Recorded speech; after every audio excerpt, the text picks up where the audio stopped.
श्री गणेशाय नमः। जय हो भगवान रामचंद्र जी की।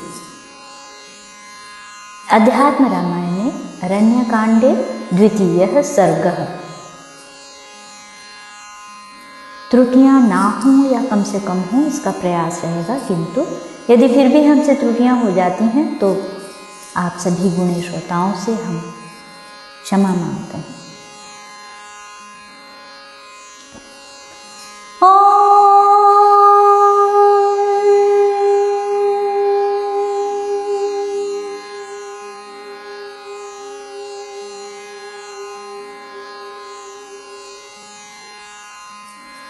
द्वितीय सर्ग हिंदी अनुवाद।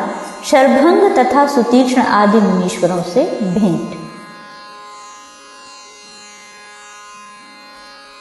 श्री महादेव जी बोले, हे पार्वती, विराट के स्वर्ग से धारने पर श्री रामचंद्र जी लक्ष्मण और सीता जी के साथ शरभंग मुनि के सर्व सुखदायक तपोवन को गए।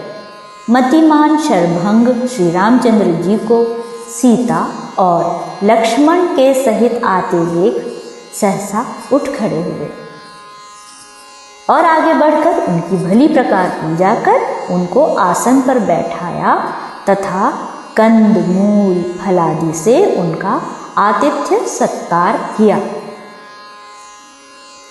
तदनंतर मुनिवर शरभंग ने भक्तवत्सल भगवान राम से प्रीतिपूर्वक कहा, मैं बहुत काल से आपके दर्शनों की आकांक्षा से तपस्या का निश्चय कर यहीं रहता हूँ। हे राम, आप साक्षात परमेश्वर हैं।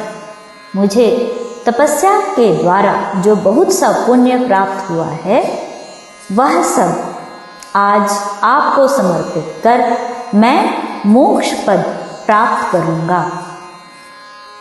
ऐसा कह महाविरक्त योगीवर शरभंग अपना महान पुण्य फल श्री रामचंद्र जी को समर्पण कर सीता के सहित अप्रमेय अर्थात भगवान राम को प्रणाम कर सहसा चिता पर चढ़ गए। उस समय वे अर्थात मन ही मन सर्वांतर्यामी दूर्वा दल के समान श्याम वर्ण कमल नयन चीरांबरधारी स्निग्ध जटा जूटधारी श्री रामचंद्र जी का सीता और लक्ष्मण के सहित बहुत देर तक ध्यान करते रहे। फिर मन ही मन कहने लगे, अहो, इस संसार में श्री रघुनाथ जी को छोड़कर स्मरण करने पर कामनाओं को पूर्ण करने वाला और कौन दयालु है। मैं अनन्य भाव से उनका नित्य स्मरण करता था, अतः मेरे स्मरण को जानकर वे स्वयं ही चले आए। देवेश दशरथ नंदन भगवान राम मेरी ओर देखते रहे। मैं अपना शरीर जलाकर अब निष्पाप होकर ब्रह्मलोक को जा रहा हूँ।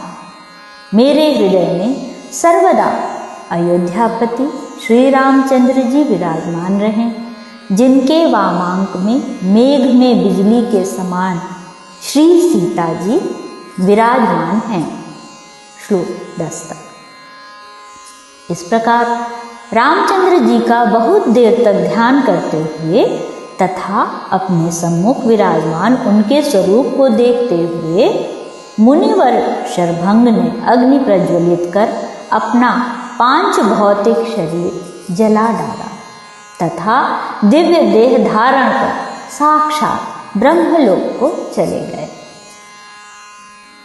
तदनंतर दंडकारण्यवासी समस्त मुनिगण श्री रघुनाथ जी का दर्शन करने के लिए शरभंग मुनि के आश्रम पर आए। उस मुनि समाज को देखकर माया मानव रूप श्री राम, सीता और लक्ष्मण ने सहसा पृथ्वी पर सिर रखकर उन्हें प्रणाम किया।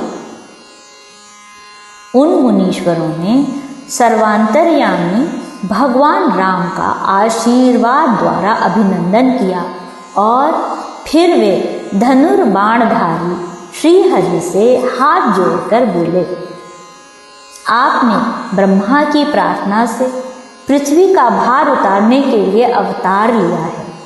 हम यह जानते हैं कि आप साक्षात श्रीहरि, जानकी जी लक्ष्मी, लक्ष्मण जी शेष जी का अंश और भरत शत्रुघ्न भगवान के शंख और चक्र हैं। इसलिए आप यहाँ सबसे पहले ऋषियों का दुख दूर करें। हे रघुश्रेष्ठ, आइए सीता और लक्ष्मण सहित आप हमारे साथ क्रमशः मुनीश्वरों के समस्त आश्रमों को देखने के लिए चलिए। ऐसा करने से आपको हम पर बड़ी दया आएगी।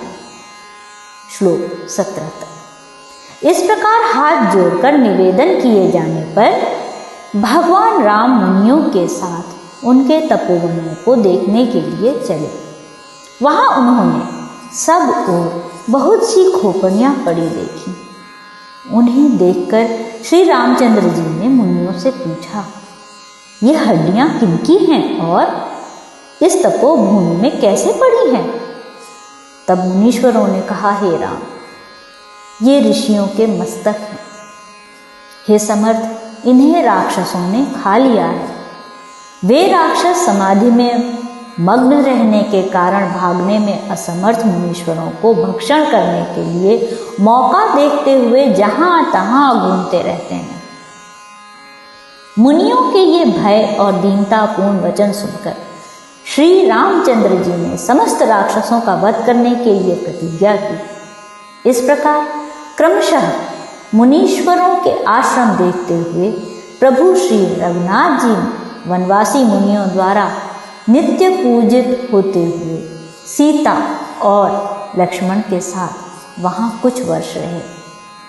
तदनंतर वे सुविख्यात सुतीक्ष्ण मुनि के आश्रम में गए, जो ऋषियों से भरा हुआ, समस्त ऋतुओं के गुणों से युक्त और सब समय सुखदायक था। राम का आगमन सुन राम मंत्र के उपासक और अगस्त्य के शिष्य सुतीक्ष्ण उन्हें लेने के लिए स्वयं आगे आए और उनकी विधिवत पूजा की।